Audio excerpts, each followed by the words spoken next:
আজ ২রা ফেব্রুয়ারি সোমবার। দেখে নিন আজকের বাছাই করা সেরা 10টি গুরুত্বপূর্ণ খবর। শুরুতেই হেডলাইন্স।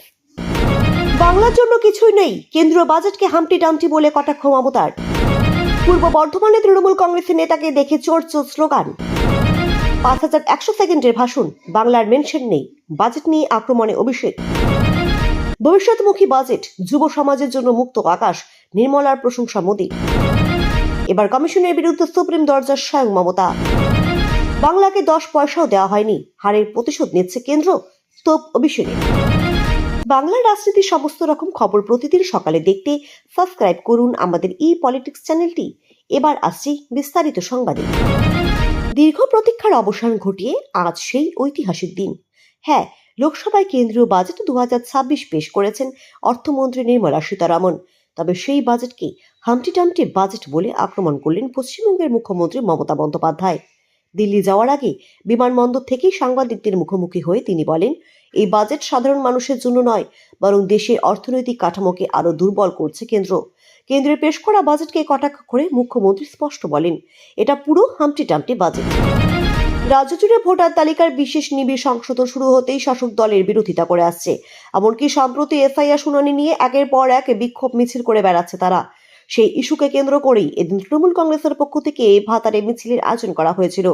তবে মিছিল চলাকালীন হঠাৎ করে পরিস্থিতি উত্তপ্ত হয়। দেখা যায় মিছিলে অংশ নেওয়া একাংশ দলীয় কর্মী আচমকা স্থানীয় তৃণমূল বিধায়ককে লক্ষ্য করে চোর চোর স্লোগান দিতে শুরু করে।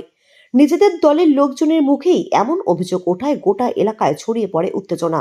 বিক্ষোভে অংশ নেওয়া এক ব্যক্তি প্রকাশ্যে অভিযোগ করেন, এখানকার বিধায়ক একজন চোর, উন্নয়নের নামে যে টাকা আসে তার সবই নিজের পকেটে ভরছে, এলাকায় কোনো উন্নয়ন তো চোখে পড়ে না, সাধারণ মানুষ কিছুই সুরাহা পাচ্ছে না।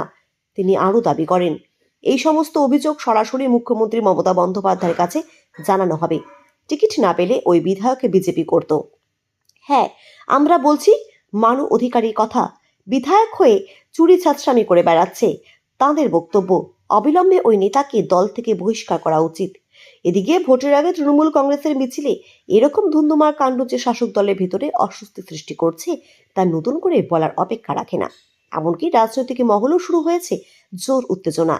এরকম ঘটনা বিরোধীদের আক্রমণের সুযোগ করে দিচ্ছে বলেই মত প্রকাশ করছে রাজনৈতিক বিশেষজ্ঞরা। 85 মিনিটের স্পিচ, ৫,১০০ সেকেন্ডের বাজেট ভাষণ, অথচ একবারের জন্য বাংলার নামটুকু নিলেন না। বাংলার কোনো উল্লেখ নেই বাজেটে। বাজেট পেশের পর তীক্ষ্ণ শ্লেষ অভিষেক বন্দ্যোপাধ্যায়ের।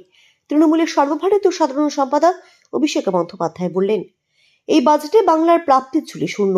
অভিষেকের বক্তব্য, আর বাংলার ছাড়ুন, কোনো কমিউনিটির কৃষক বলুন কিংবা দেশের যুব সমাজ, কারোরই কোনো উল্লেখ নেই।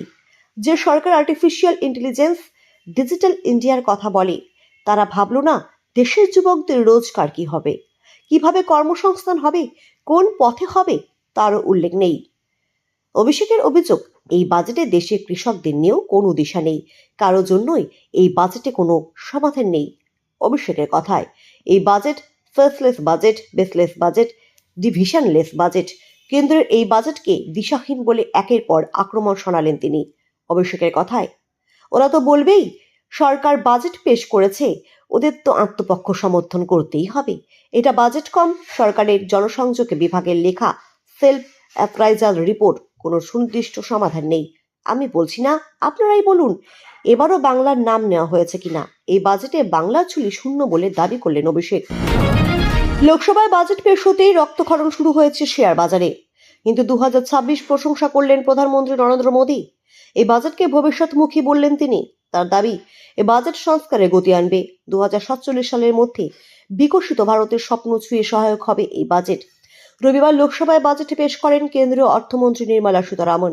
একের পর এক দেশবাসীর উদ্দেশ্যে বক্তৃতা করেন মোদী। সেখানে বাজেটের প্রশংসা করে বলেন, আজকের বাজেট ঐতিহাসিক, দেশের নারী শক্তির মজবুত প্রতিবিম্ব আজকের এই বাজেট। মহিলা অর্থমন্ত্রী হিসেবে লাগাতার 9বার বাজেট পেশ করে নতুন রেকর্ড করলেন নির্মলা সীতারামন। বর্তমানের স্বপ্নকে বাস্তবায়িত করে এই বাজেট, সেই সঙ্গেই ভারতের উজ্জ্বল ভবিষ্যতের ভিত্তি মজবুত করে। 2047 সালের মধ্যে বিকশিত ভারতের স্বপ্ন ছোঁয়ার মজবুত ভিত্তি এই বাজেট। মোদী আরও বলেন, ভারত সংস্কারের পথে এগিয়ে যাচ্ছে। ওই বাজেট সেই কাজকে নতুন গতি দিল। এই বাজেটে যুগান্তকারী সংশোধন ঘটানো হয়েছে। ভারতের যুব সমাজ ওড়ার জন্য মুক্ত আকাশ পেল। দেশের অর্থব্যবস্থার আরো উন্নতি ঘটবে। মানুষ কেন্দ্রীয় অর্থব্যবস্থা গড়ার স্বপ্ন পূরণ করে এই বাজেট। রাজস্ব ঘাটতি কমানো, মুদ্রাস্ফীতি কমানোর উপর জোর দেওয়া হয়েছে। বাংলায় এসআইআর প্রক্রিয়া নিয়ে জাতীয় নির্বাচন কমিশনের বিরুদ্ধে প্রথম থেকেই সরব তিনি। এসআইআর এর জেরে শতাধিক মানুষের মৃত্যুর অভিযোগ তুলে লাগাতার সরব হচ্ছেন। এবার নির্বাচন কমিশন ও সিইও দপ্তরের বিরুদ্ধে সুপ্রিম কোর্টের দ্বারস্থ হলেন মুখ্যমন্ত্রী তথা তৃণমূল সুপ্রিমো মমতা বন্দ্যোপাধ্যায়। কমিশনের বিরুদ্ধে শীর্ষ আদালতে পিটিশন দায়ের করেছেন। সোমবার নয়াদিল্লিতে মুখ্য নির্বাচন কমিশনার জ্ঞানেশ কুমারের সঙ্গে বৈঠক করার কথা মমতার। তার আগে শীর্ষ আদালতে তার মামলা নিয়ে শোরগোল পড়েছে। অভিষেক বন্দ্যোপাধ্যায় এদিন স্পষ্ট ভাষায় বলেন, বিজেপির বিমাতা সুলভ আচরণ আজ স্পষ্ট। আমরা গত 5 বছর ধরে এই কথাই বলে আসছি। আমি চ্যালেঞ্জ করছি, মোদী সরকার শ্বেতপত্র প্রকাশ করে দেখাক। 2021 সালের বিধানসভা নির্বাচনে বিজেপির ভরাডুবির পর বাংলার একজন জব কার্ড হোল্ডারও 100 দিনের কাজের টাকা সরাসরি ব্যাংক অ্যাকাউন্টে পেয়েছেন। এটা যদি ওরা প্রমাণ করতে পারে, আমি রাজনীতি ছেড়ে দেব। বাংলার বঞ্চনার খতিয়ান তুলে ধরে অভিষেক আরও বলেন, আবাস যোজনায় কেন্দ্র 60% টাকা দেয়। গত 4 বছরে বাংলার একজন মানুষকেও কেন্দ্র থেকে এই টাকা পেয়েছে। ওরা প্রমাণ করে দেখাক, আমি রাজনীতি ছেড়ে দেব।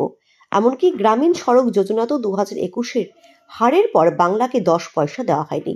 তৃণমূল সাংসদদের দাবি, নির্বাচনে হেরে যাওয়ার আক্রোশেই বাংলার মানুষকে শাস্তি দিচ্ছে কেন্দ্র।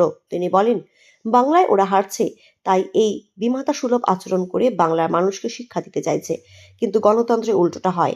আগামী নির্বাচনে মানুষই এর যোগ্য জবাব বিজেপিকে দিয়ে দেবে। খবর এ পর্যন্তই শেষ। আবার আসছি আগামীকাল সকালে। পরবর্তী খবর দেখার জন্য সাবস্ক্রাইব করুন আমাদের ই পলিটিক্স চ্যানেলটি।